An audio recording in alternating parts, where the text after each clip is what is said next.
The bathroom was dimly lit, the only illumination a soft glow from the nightlight plugged in next to the sink. Steam curled up from the shower, wrapping the room in a foggy embrace. I stood there, a towel draped over my shoulders, staring at the mirror as it slowly fogged up. And there she was, appearing like a vision behind me, her presence as unexpected as a sudden gust of wind. "You always freeze," she said, her voice smooth and lilting like the notes of a forgotten song. Her reflection in the mirror was sharper than my own, as if she were more real than the steam-clouded version of myself. I couldn't answer her, not immediately. My voice had vanished into the mist, leaving me silent as she took a step closer, her bare feet whispering against the cold tiles. Her fingers brushed through her hair, slow and deliberate, each stroke a mesmerizing rhythm. She didn't turn to face me directly. Instead, she leaned in, her palm wiping away the condensation on the glass, creating a clear window through which her eyes locked onto mine. Not my reflection, but the eyes of the man standing in front of her. "Why do you stop breathing?" she asked, her gaze steady, unflinching. Her tone suggested genuine curiosity, as if she were asking about the weather or the time of day. I swallowed hard, trying to muster a response. "I don't know," I managed to say, my voice barely a whisper above the sound of the dripping water. She didn't wait for more, didn't probe further. Instead, she lingered for a moment longer, the silence between us thick and tangible.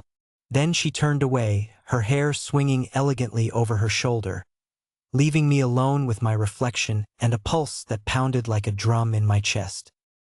"My name is David Collins, 28 years old, a freelance writer barely scraping by.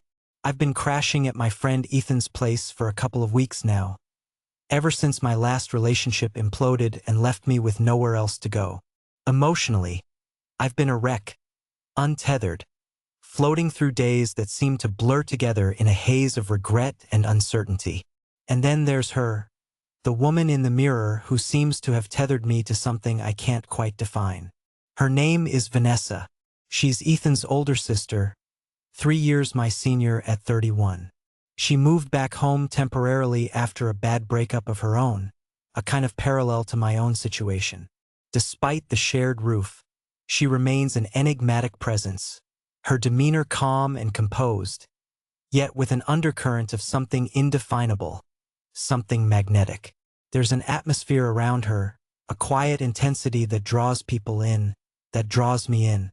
It's in the way she holds herself, in the subtle curve of her smile, the way her eyes seem to see more than what's on the surface. She's always been a little out of reach, existing just beyond the boundaries of what feels safe, what feels known. Later that evening, I found myself in the kitchen, making a feeble attempt at cooking. The clatter of pots and pans filled the space, a comforting chorus that drowned out the thoughts swirling in my head. I didn't hear Vanessa enter, didn't notice her until she was right beside me, her presence as seamless as a shadow. "Need any help?" Her voice broke through the noise, a gentle intrusion that made me jump. I chuckled nervously, trying to play it cool. "I think I've got it, but thanks." She leaned against the counter, watching me with an amused expression. "You're always so tense." I shrugged, focusing on the task at hand. "I guess I'm just on edge these days." Her gaze lingered on me, thoughtful, as if she were considering her next move. "You should relax more, David. You're too young to carry the weight of the world." I nodded, though her words felt like an impossible task. Relaxation seemed as distant as the horizon, always just out of reach. "I'll try," I said, knowing it was a lie. The silence stretched between us, comfortable yet charged, like the calm before a storm. I could feel her eyes on me, a tangible weight that made my skin tingle. "Want to take a walk?" she suggested suddenly, breaking the tension with a casual offer. I hesitated. "Now? Why not? It's a nice night." Her smile was inviting, a glimmer of warmth in the cool kitchen light. I glanced at the half-prepared meal, at the mess I'd made, and then back at her. "Yeah, okay. Let me just clean up a bit." She nodded, pushing away from the counter. I'll wait outside. The night air was crisp, a welcome change from the stuffy confines of the house. We walked side by side, the quiet suburbia around us a patchwork of shadows and streetlights. There was an ease to our steps, a synchronicity that felt both reassuring and unsettling. Vanessa broke the silence first. Why did you break up? The question caught me off guard, though I should have expected it. It's complicated, I replied, my standard evasion. She didn't press further, just nodded as if she understood complexities all too well. I know the feeling. I glanced at her, curious. What about you? Why did you move back home? She sighed, a sound filled with the weight of unspoken stories. Same reason, I guess. Complicated. We shared a small, rueful laugh, a moment of camaraderie forged in mutual understanding. There was something comforting in the shared silence, a sense of being seen without needing to explain every detail. As we walked, our hands brushed once, twice, a fleeting contact that sent a shiver up my spine. Each time, neither of us pulled away. Instead, we continued, the distance between us shrinking with every step. Back at the house, we lingered on the porch, reluctant to break the spell the night had cast over us. The air was heavy with unspoken words, with possibilities that hovered just beyond reach.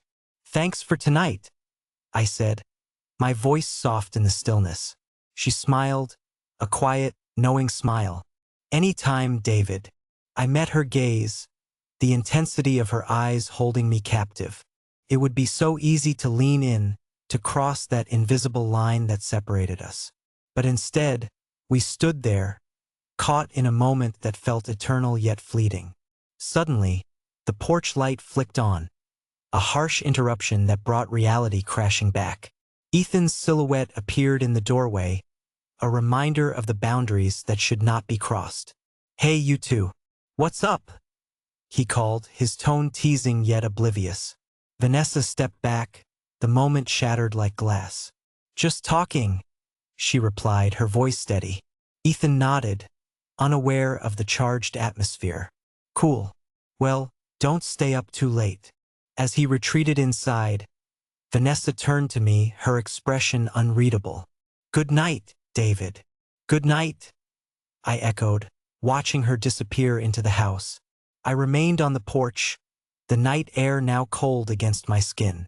The moment had passed, but its echoes lingered, whispering of what could have been, of what might still be. Days turned into weeks, and our encounters became a delicate dance of hesitation and desire. Each interaction was a carefully constructed scene, filled with meaningful glances, with words that said one thing but meant another. The tension between us grew, an electric current that hummed beneath the surface of every conversation. Yet we never crossed the line, both aware of the consequences that awaited us on the other side. Then, one evening, the fragile balance we had maintained began to tip. I was in the living room, lost in the pages of a book, when Vanessa entered, her presence a subtle shift in the atmosphere. Can we talk? She asked, her voice carrying an urgency that set my heart racing. I set the book aside, nodding. Of course. She sat down across from me, her posture tense, her eyes searching mine for something I couldn't quite grasp. This thing between us, it's getting complicated. I swallowed hard, the weight of her words sinking in. I know. She took a deep breath, her resolve evident in the set of her jaw. I don't want to make things harder for you, David. For either of us. I nodded, understanding the unspoken truth. It's just complicated. Her lips curved into a sad smile. Seems to be a theme with us, doesn't it? I managed to chuckle, though there was little humor in it. Yeah, it does. We sat in silence, the magnitude of what lay between us heavy in the air. It was a crossroads, a moment of decision that would shape whatever came next. Maybe, I began, unsure of what I wanted to say, of what I should say. She interrupted, her voice gentle but firm. Maybe we just take things one day at a time. No expectations, no promises. I met her gaze, the sincerity in her eyes a balm to the turmoil in my heart. I'd like that. Her smile was soft, hopeful. Me too. In the days that followed, a new understanding emerged between us. We continued our dance, but it was different now. Less fraught with tension, more grounded in the simple pleasure of each other's company. We shared quiet moments in the kitchen, lingering conversations on the porch, stolen glances that spoke volumes without uttering a word. The line between us remained, but it was no longer a barrier, just a reminder of the boundaries we chose to respect. The fear of losing what we had, of disrupting the fragile equilibrium, kept us anchored in reality. Yet, there was a comfort in that fear, a reassurance that what we shared was real, however undefined it might be. We were no longer two ships passing in the night, but rather two travelers on the same path, content to walk side by side, even if the destination remained uncertain. One evening, as we stood in the backyard, the sky painted with the hues of dusk, Vanessa turned to me, her expression thoughtful. "Do you ever think about the future?" she asked, her voice quiet, as if the question itself were fragile. I considered her words, the weight of them settling in my mind. "Sometimes, but I try not to get too caught up in what might be." She nodded, her gaze distant. "Yeah, me too. But it's nice to think that maybe, just maybe, things could work out." I smiled, the hope in her voice a warm glow in the fading light. "Maybe they will." We stood there in silence, the world around us fading into the background. The future was uncertain, but for now the present was enough. And in that moment, with the stars beginning to peek through the twilight, I knew that whatever came next, we would face it together. Not as lovers, not as strangers, but as two people who had found an unexpected connection in the most unlikely of places.